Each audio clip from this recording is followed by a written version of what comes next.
20대를 위한 경제 지침서 캥거루 탈출기! 네, 캥거루 탈출기 세 번째 시간입니다. 오늘은 말만 들어도 어렵지만 알고는 싶은 주식에 대해서 이야기를 해보려고 해요. 네, 오늘도 역시나 상품 팔거나 종목 추천하거나 약 팔거나 하는 영상 절대 아니니까요. 공부만 해보는 시간 딱 가져보겠습니다. 그럼 오늘도 질문자 조니를 소개합니다. 네, 안녕하세요. 월급 150만 원 받는 조니입니다. 네, 조니 씨 저번 시간까지 이 150만 원 중에 지금 딱 47만 원 남았어요. 근데 저번 전문가님이 보험 중에 생명보험이나 안보험은 여력이 있을 때 들으라고 하셨으니까 아직은 시간이 좀 있는 편이고 연금보험은 아직 추천하지 않는다고 하셨고 차라리 그럴 돈 있으면은 20만 원을 더 적금에 넣어라 이렇게 말씀하셨어요. 맞아요. 아니 잠깐만요. 주식은 근데 생각 안 해보셨나요? 근데 주식은 돈을 잃을 수도 있겠다는 생각이 들어가지고 좀 무섭더라고요. 제 주위에서도 보면 네. 좀 아이러니하게도 비트코인은 좀 해도 주식하는 친구는 좀 거의 못 봤어요. 혹시 경험담 아닌가요? 네, 잘했습니다. 네, 그럼 오늘 주식이 무엇인지 어떻게 또 시작할 수 있는지 쉽게 알려주실 전문가님 모셔보겠습니다. 안녕하세요. 네, 안녕하세요. 파이브스타 기본 대표입니다. 저는 궁금한 게 전문가님은 혹시 주식을 몇 살 때 처음 시작하셨어요? 진짜 궁금해요. 되게 충격받으실지도 모르겠는데 중3 때부터 시작했어요. 중3이요? 진짜요? 네. 중상. 제가 좀 어릴 때 조기 교육의 일환으로 아버지가 하시는데 처음 HTS가 등장을 했을 때예요. 그러니까 컴퓨터로 해야 되는데 잘 컴퓨터를 모르시니까 제가 주문을 대신 넣어드리는 것부터 하다가 보니까 재미가 있더라고요. 그래서 아버지 돈으로 조금씩 하다가 돈 따는 재미? 잃는 재미는 이제 아빠가 잃는 거고 돈을 버는 것은 내가 이제 버는 듯한 느낌이 드니까 하다가 20살이 지나고 나서 이제 처음으로 제 돈으로 본격적으로 하기 시작했습니다. 근데 제 주변에서는 주식 시작하지도 말라는 소리를 많이 들었는데 굳이 알아야 되는 이유가 있을까요? 아는 것이 힘 아니겠습니까? 모르는 것보다 낫다고 생각을 하는데요. 이 주식 투자 하지 말라라고 얘기하는 가장 큰 이유가 대부분 손실을 보시잖아요. 80% 이상이 투자자분들이 손실을 보니까 그런 얘기들을 하는데 꼭 손실 본 사람이 옆 사람한테 그런 얘기를 해주는 거예요. 버는 사람들끼리는 그런 얘기 절대 하지 않습니다. 그러니까 접근 방식이 잘못됐다고 생각을 해요. 개인 투자자들의 접근 방식. 주식을 하나의 재테크 상품으로 생각을 하시고 들어오시는데 주식은 일반적인 재테크 상품이 아닙니다. 아까 이제 처음에 얘기하실 때 보험이라든지 적금 이런 개념으로 진입하시면 손해를 볼 수밖에 없어요. 좀 더 프로페셔널하게 일종의 하나의 직업이라고 생각을 하셔야 돼요. 주식은. 그러니까 집중도 어느 정도 해줘야 되고 내가 돈을 어디다 갖다 맡기는 것이 아닌 내가 직접 장사를 한다라는 생각으로 좀 하셔야 됩니다. 그럼 어떻게 하면 그 상위 20% 돈을 따는 20%가 될 수 있나요? 열심히 하셔야겠는데요. 일단은 이 시작할 때 흔히들 서적이나 이런 걸로 많이 접근들을 하시잖아요. 근데 서적은 저는 권해드리고 싶지가 않아요. 그럼요. 책 보시면 아시겠지만 거의 대부분 똑같습니다. 300페이지 책 중에 250페이지는 포털 사이트에 검색하면 다 나오는 얘기예요. 그러니까 저는 서적은 권해드리고 싶지가 않고 유튜브 요즘에 잘 돼 있잖아요. 이런 부분들부터 좀 공부를 차근차근 시작하시고 처음에는 무조건 소액으로 시작하셔야 됩니다. 익숙해지기 전까지는 아까 보니까 적금을 20만 원씩 든다 이런 개념이 아니라 종잣돈은 있어야 돼요. 근데 그 종잣돈의 개념을 좀 작게 한 100만 원, 500만 원 이런 단위로 작게 시작을 하시면 공부가 되실 겁니다. 약간 저도 관심이 생겨서 시작해 보려고 하는데 어떻게 시작할 수 있을지. 아까 말씀드린 것처럼 일단은 공부부터 좀 시작을 하셔야 되는데 일단 계좌 하나 만드셔야죠. 저희는 계좌 영업하는 게 아니라 계좌를 만드시는데 가장 많이 쓰는 증권사 키움증권이라든지 이런 증권사들이 있는데 맞는 증권사가 있으실 거고요. 매매랑 이런 건 좀 별개로 내가 공부하고자 하는 이런 부분들을 먼저 체크를 하셔서 증권사 선택하셔서 HTS 보시면 되겠고 가장 중요한 건 역시 공부를 좀 하셔야 돼요. 그리고 시작을 하실 때 마음가짐을 어떻게 시작하는가 보다는 시작하고 어떻게 할까를 생각을 하셔야 되는데 손해를 볼 수밖에 없다는 거는 이미 생각을 하고 여윳돈으로만 하셔야 됩니다. 그러니까 항상 여윳돈으로 하라 말을 하는데 여윳돈이 사람들이 그렇게 많이 없잖아요. 그러니까 이 여윳돈이라는 개념을 없어도 되는 돈이다라고 생각하시면 돼요. 지금 사회 초년생이시니까 이 없어도 되는 돈이 크진 않겠죠. 그러니까 작은 돈으로 시작을 하시면 될 것 같습니다. 당장 버려도 아깝지 않은 그런 없어져도 상관없는 돈. 내 인생에 크게 해가 되지 않을 그 정도의 금액. 그 정도 금액 어느 정도야? 크지 않은데 47만 원 나왔잖아요. 거기서 한 5만 원? 5만 원, 10만 원, 이 정도. 5만 원, 10만 원 살 수 있는 주식이 있지요. 좀 500원짜리도 있고 200원짜리도 있는데 한 사면 주. 500원이 5만 원이 순삭되는 걸 보실 수도 있고. 네. 뭐 TV 같은 데 봐도 광고를 많이 하잖아요. 증권사 이런 데를. 어떤 증권사가 괜찮은지. 유인다? 거기가 삼성증권인가요? 어쨌든 증권사는 저는 두 가지로 나눠서 좀 보셨으면 좋겠는데 차트를 보기 편한 것, 그러니까 내가 공부할 때 활용하기 편한 HTS, 그리고 또 하나는 공짜가 좋지 않겠습니까? 그러니까 수수료가 무료인 것. 요즘에 MTS가 나와서 MTS로 매매하면은 최대 2년, 뭐 평생 해주는 데도 있다고 하는데 이런 MTS를 사용해서 수수료가 무료로 좀 할 수 있는 그런 증권사를 선택하시는 것이 더 좋겠죠. MTS가 스마트폰으로 네, 모바일 트레이딩하는 트레이딩. 거죠. 네. 근데 저는 듣다 보니까 용어를 하나도 모르겠는데 혹시 용어 설명 조금 해주실 수 있나요? 제 동생도 최근에 이제 주식 투자를 시작을 했어요. 첫 작품이 삼성전자입니다. 사기 시작을 했는데 호가라는 단어를 모르더라고요. 아시나요? 관심 없으면 아무래도 잘 이 모르죠. HTS를 딱 키면 제일 처음에 차트가 나옵니다. 차트가 나오는데 의미가 없어요. 보실 줄 모르기 때문에 의미가 없고 차트 다음 현재가 창이라는 게 나옵니다. 이 현재가 창에 보면 가격이 쭉 왼쪽 오른쪽에 이렇게 나열이 되어 있어요. 하나는 좌측 상단에, 하나는 우측 하단에 이렇게 되어 있는데 여기에 있는 가격들을 호가라고 부르거든요. 부르는 가격이라 부르는 값이다라고 생각을 하시면 되는데 내가 사고 싶은 가격 또는 팔고 싶은 가격을 뜻하는 거예요. 이 호가라는 단어부터 이제 시작을 하시면 될 것 같아요. 매수 호가, 매도 호가. 그러니까 팔고 싶은 사람이 부르는 가격, 사고 싶은 사람이 부르는 가격. 이렇게 매수, 매도 호가부터 시작하셔서 요즘에는 상한가, 하한가는 아시나요? 최고 높은 게 상한가고. 그렇죠. 이제 가격 제한 폭이라고 부르는데 오르는데 이제 제한되는 폭, 내리는데 제한되는 폭. 이것이 이제 지금 30%예요. 하루에 30%를 버실 수 있고 하한가에 사시면 60%도 수익이 납니다. 뭐 이런 일은 거의 없겠지만 이런 부분들을 다 공부를 하셔야 될 것 같아요. 그러니까 용어는 매매를 직접 해보면서 이렇게 피부로 와닿아야 좀 더 빠르게 습득을 하실 수 있는데 이런 부분들 그러니까 매수 현재가 창에 있는 단어들 그런 용어들부터 공부를 하시면 좋을 것 같습니다. 저는 약간 소심한 스타일이라서 돈을 조금이라도 잃으면 잠이 안 올 것 같아요. 잠 안 오지. 근데 이런 사람도 주식을 해도 될까요? 제 주변에는 다 손실 중인 계좌를 가지고 있는 사람들밖에 없어요. 수익 본 건 다 팔았으니까. 손실이 두려우면 시작도 안 하시는 게 좋습니다. 제가 냉정하게 얘기 드리면 펀드도 하지 마세요. 펀드도 이머징 마켓 펀드 같은 경우에는 손실률 만만치 않습니다. 그러니까 이게 돈을 조금이라도 잃고 싶지 않다면 안전자산에 투자를 하셔야 되고 감수할 수 있다면 위험자산에 투자하는 거예요. 제가 처음에도 얘기 드렸지만 주식은 재테크 상품이 아닙니다. 그러니까 공격적인 성향을 가진 리스크, 위험자산이에요. 리스크가 어느 정도 감소를 해야 그만큼 리턴이 돌아올 수 있는. 대신에 은행이자라는 비교도 할 수 없는 수익도 얻으실 수가 있는 부분이니까 손실의 두려움보다는 수익에 대한 기대를 갖고 시작을 하셔야 아무래도 좀 더 긍정적인 마인드로 해야지 부정적인 마인드부터 시작하면 이게 절대 수익이 날 수가 없어요. 그럼 대표님은 실례지만 얼마까지 잃어보셨어요? 요것 또한 좀 충격적인데 저는 여태까지 상패를 맞아본 적은 없어요. 깡통을 차본 적은 없는데 제가 처음에 이제 아버님 계좌를 쓰다가 고등학교 때는 그래도 나름 공부를 했습니다. 3년 동안 공백을 갖고 대학교 들어가서 이제 매매를 하는데 100만 원으로 시작을 했거든요. 100만 원으로 6천만 원까지 만들어갔어요. 단기간이었어요, 되게. 그때 장이 좋아서. 그럼 60배죠. 근데 문제는 6천에서 단번에 3천이 되었습니다. 그러니까 반토막이 나왔죠. 딱 그 반토막 나보고 충격을 받아서 아, 이대로는 안 되겠다 싶어서 공부를 하다가 지금 굉장히 부끄럽지만 전문가라는 타이틀을 달고 지금 이렇게 활동을 하고 있는데 저는 억대로 벌어본 적은 없어요. 그래서 6천만 원까지 딱 그때 벌어보고 나서 3천이 쪼개지고 아, 이렇게 되면 안 되겠다.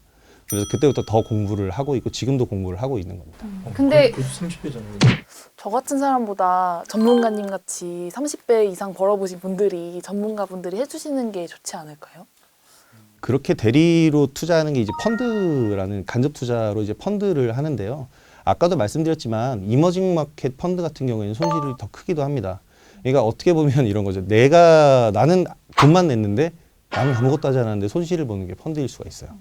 더 억울할 수가 있죠. 근데 펀드로 손실 보면 꼭 사람들이 내가 상품 선택 잘못해서 또는 이게 나한테 책임이 있다, 본인에게 책임이 있다고 생각하는데 펀드 매니저들이 잘못한 거거든요. 근데 따질 생각을 못 하죠. 왜냐하면 대기업이니까. 은행이라는 건 제도권이라는 건 크니까. 그래서 저는 펀드 같은 부분에 대해서는 사실 사회 초년생분들이면 펀드에 의미 없이 돈을 넣는 것보다는 차라리 적금이 낫다고 생각을 하고요. 펀드는 좀 더 여유가 생겼을 때 좀 더 여윳돈으로 하시는 게 더 좋습니다. 그렇기 때문에 지금 뭐 무서워가지고 매매를 못하겠다 싶으면 아예 펀드도 손대지 않으시는 게 가장 좋아요. 가장 좋은 건 그 부분인데 이 공부를 하고자 한다면 주식 투자에서 좀 길을 찾으시는 게 더 좋다고 저는 생각합니다. 뭐 큰 돈으로 시작할 필요 없고요. 지금 종잣돈을 만들 때까지 돈을 모으세요. 모으는 기간 동안 공부해도 충분하고 그 기간 동안은 아까 말씀드린 모의 투자를 활용해서 매매 공부를 해보시는 게 더 좋을 것 같습니다. 근데 저는 공부 자꾸 계속 공부가 나오는데 무슨 공부를 해야 되는 건지 잘 모르겠어요. 그 기업에 대한 공부를 하라는 마음에 드는 기업을 하나 잡고 이 기업이 오를지 말지에 대해서 공부를 하라는 말씀이신가요? 방향이 두 가지가 있어요. 장기 투자가 있고 단기 투자가 있습니다. 이 정도 얘기는 들어보셨나요? 네네. 장단기 투자. 근데 장기 투자 같은 경우에는 한 종목을 가지고 집중적으로 파는 거예요. 그러니까 2,800개 상장사 중에서 한 종목을 선정해서 그 종목을 집중적으로 파는 건데 이거는 성향입니다. 그러니까 제가 제 성향을 말씀드리면 제 성향을 강요하는 것 같아서 그렇지만 장기 투자를 한다라고 한다면 말씀하신 것처럼 기업에 대한 내용을 막 파는 것이고 단기 투자를 한다 그러면 막말로 이제 그림 공부한다고 하는데 차트 분석을 계속해서 하는 거예요. 이 공부를 시작할 때 사실 우리가 국어 공부할 때 수학 공부할 때 일단 책 사고 시작부터 하잖아요. 이것도 마찬가지예요. HTS 트고 시작부터 하는 게 중요합니다. 시작하면 궁금한 게 나오죠. 거기서부터 공부를 시작하시면 돼요. 그렇게 하나하나 알아가시는 건데 하다 보면 방향이 생기실 거예요. 나는 장기 투자가 맞다. 나는 단기 투자가 맞다. 그런데 장기 투자를 하시려면 웬만큼 자본이 되셔야 됩니다. 이거는 사실이에요. 그래서 저는 사회 초년생이시면 제가 제 동생한테도 이런 얘기를 했는데 적금 들듯이 주식 투자를 할 만한 종목이 상품이 아니라 종목이죠. 이건 주식이니까 거의 없습니다. 그래서 저는 삼성전자 하나를 딱 얘기를 하면서 이런 얘기를 했어요. 5년 봐라. 5년을 보는데 5년 동안 이걸 가져가는 게 아니라 5년 동안 매일 사라. 매일 한 주씩 또는 이게 4만 원대거든요. 지금 4만 6천 원이에요. 아까 여유 5만 원? 벌어야 되는 5만 원. 그럼 이번 달에 한 주를 사시는 거예요. 그리고 다음 달에 어떻게 됐는지 보는 거죠. 올라갔으면 파셔도 됩니다. 그건 자유예요. 근데 나는 더 볼 거야. 가지고 계시면 되고 한 주를 더 사셔도 돼. 근데 만약에 떨어졌다. 거기서 한 주 더 여유 있잖아요. 5만 원 여유니까 한 주를 더 사보는 거예요. 이것도 공부가 됩니다. 삼성전자에 대해서 그런 관심이 갈 수밖에 없죠. 계속 보게 되실 거고. 그리고 좀 더 전문적으로 프로페셔널하게 배우고 싶으시면 차트 분석을 아무래도 좀 하셔야 돼요. 근데 이건 서적 같은 걸 제가 보지 말라고 말씀드린 이유가 다 똑같습니다. 살 필요가 없어요. 네이버에 포털 사이트에 다 있고 유튜브에도 다 나와 있습니다. 또 요즘에 유튜브에서 실전 매매 하시는 분들이 저도 많이 영상을 올리는데 거기에 많이 올라와요. 설명 같은 게 잘 돼 있으니까 그런 거를 통해서 공부하시면 될 것 같아요. 그럼 전 갑자기 또 궁금한 게 그런 온라인에서 또 막 자칭 그 전문가라고 하시는 분들이 막 강의 같은 것도 하고 영상도 하는데 뭐 거기 것들을 다 그러니까 거기에 또 틀린 말들도 하고 또 위험한 말들도 있을 것 같은데 어떤 걸 좀 주의하면서 들어야 될까요? 아까 이 방송 첫 멘트에 중요한 말이 있었던 것 같은데 약 파는 멘트 같은 게 나오면 피하시면 됩니다. 이거 사면 대박이야. 내가 최고야. 이렇게 해야 돼. 다 틀린 말입니다. 절대 그런 거 없고요. 대박 절대 그런 거 없습니다. 주식은 처음에 탄생된 시기면은 몰라도 지금은 그렇게 갈 수가 없어요. 워렌 버핏 형태로 투자를 하기 위해선 그만큼의 자본이 필요합니다. 워렌 버핏처럼 100불로 시작해서 지금의 부를 이룰 수 있는 시장 구조가 아니기 때문에 그래서 공부를 하실 때 가장 좋은 거는 기본적인 것을 담백하게 풀어내는 영상들을 많이 보세요. 자기 자랑이라든지 자기 뭐 종목으로 얼마 수익 냈다 이런 자랑보다 담백하게 기법이라든지 보조지표에 대해서 설명이 나오는 그런 부분들.